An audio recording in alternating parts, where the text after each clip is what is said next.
মোবাইলটা বিচ্ছ আরে উঠলো তো না একটু দাঁড়া বলেন না না না একটু দাঁড়া আরে ওনে বাস সরো না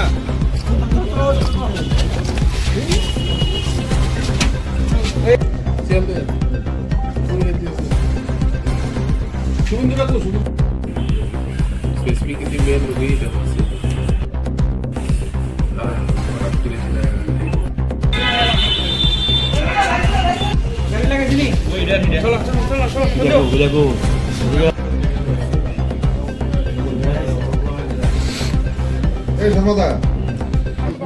গত 21 তারিখে পশ্চিম থানায় একটি খবর আসে যে একজন মহিলা রক্তাক্ত অবস্থায় আহত অবস্থায় ওনাকে জিবি হসপিটালে নেওয়া হয়েছে এবং ওনার অবস্থা আশঙ্কাজনক। সেই খবরের ভিত্তিতে পশ্চিম থানার ওসি এবং রামনগর ফাঁড়ির ওসি ওনারা ওই জায়গায় ঘটনাস্থলে যান এবং ঘটনার বিস্তারিত তথ্য নিতে থাকেন এবং মহিলাকে হসপিটালে যাওয়ার পর জিবি হসপিটালে যে অবস্থায় পাওয়া যায় ওনার সাথে কথা বলার মতো অবস্থা ছিল না, উনি সংজ্ঞাহীন ছিলেন, যার জন্য ওনার আঘাতের সঠিক কী ঘটনা সেটা আমরাও পরিষ্কার হতে পারিনি।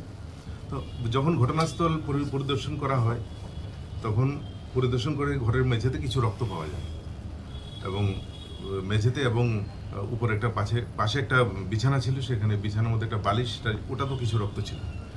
তো ফরেন্সিক যে টিম আছে আমাদের সঙ্গে সঙ্গে টিমকে খবর দেওয়া হয়, আমিও ছিলাম স্পটে। তো আমরা সব কিছু মিলিয়ে যতটুকু দেখলাম যে মানে টোটাল বিষয়টা একটু সন্দেহজনক আমাদের কাছে মনে হতে পারে।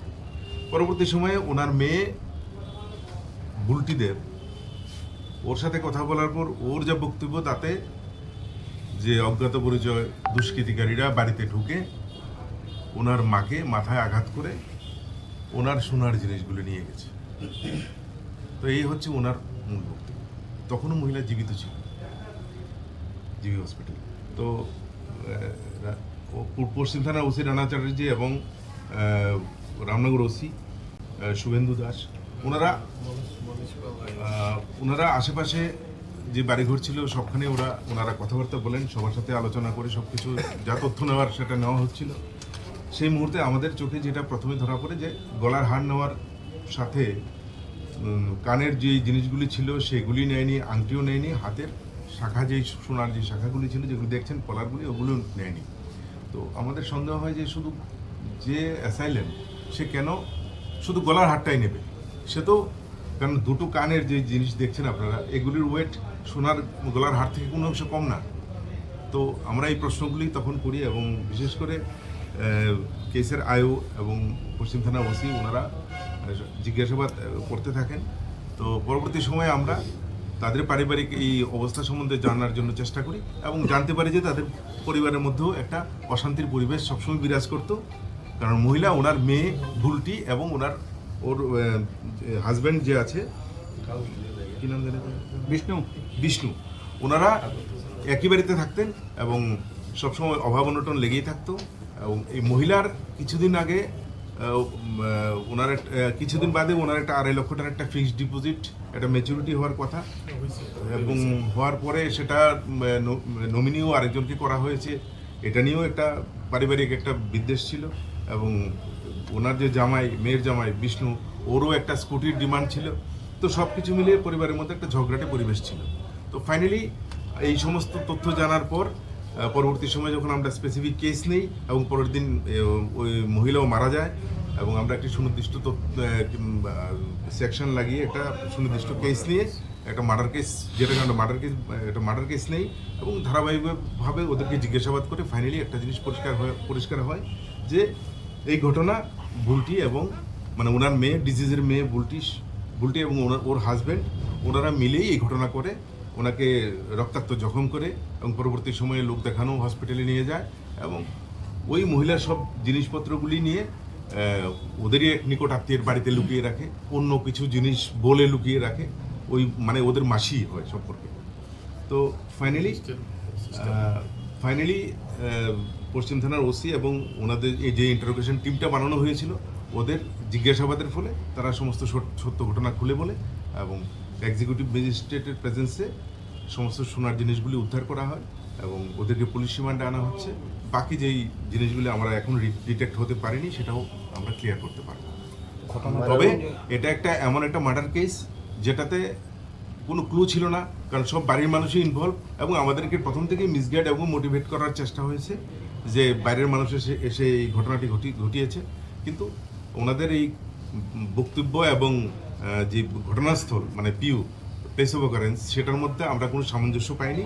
সেই ক্ষেত্রে আমাদের সন্দেহ তৈরি হয় এবং এই গভীরভাবে তদন্ত শুরু হয় এবং ফাইনালি আমি থানার ওসিকে ধন্যবাদ জানাবো এবং আইও এবং অন্যান্য অফিসারদেরকে যারা কনস্ট্যান্ট এফোর্টের ফলেই এই সাফল্যটা আমাদের আসে। আচ্ছা, রহস্যটা কি ছিল মারার রহস্য হচ্ছে কি, মহিলার যে ম্যাচুরিটি হয়েছে সেই ম্যাচুরিটির 2.5 লক্ষ টাকার নমিনি আরেকজনকে করা হয়েছে, তো তাহলে তারা কেন পাবেন? দ্বিতীয়ত, মেয়ের জামাই বেসিক্যালি সে রাজমিস্ত্রি কাজ করে, কখনো করে না, প্রতিদিন মদ খায়, বাড়ি ঘরে এসে হইচু মানে জাস্ট ঝগড়াঝাটি করে। ওর ডিমান্ড হচ্ছে ওকে একটা স্কুটি দিতে হবে। তো অভাবের সংসারের মধ্যে যদি এই ধরনের ঘটনা ঘটে এবং এই উচ্ছৃঙ্খলতা, মেয়ের জামাইয়েরও একটা উচ্ছৃঙ্খল সব কিছু মিলিয়ে ওরা মহিলাকে রক্তাক্ত জখম করে এবং ফাইনালি ওই মারা যায়। এবং জামাই এবং ওর মেয়ে মিলে মানে মাকে মারলো। আচ্ছা, মৃত মহিলার মেয়ের বক্তব্য যেটা যে ওরা ওদের প্রমাণ দিয়েছে, আমাদের যে প্রমাণ সেটা সায়েন্টিফিক। আমরা তো ডিজিটাল ফুটপ্রিন্ট কালেক্ট করেছি, প্লাস এখানে টোটাল একটা আননোন একটা মার্ডার কেস যেটা উইথ ফুল প্রফেশনালিজম এটা ডিটেক্ট হয়েছে in presence of executive magistrate.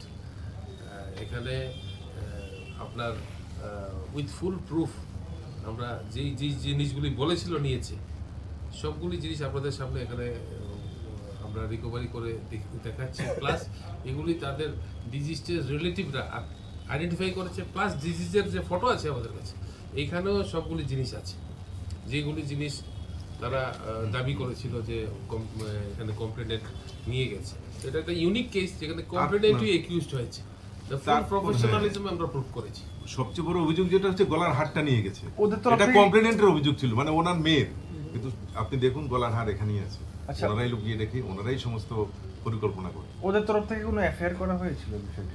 হ্যাঁ, মানে ওরা নিজেরাই নিজেরাই করেছে, আমরা ওদের এফআইআরই নিয়েছি।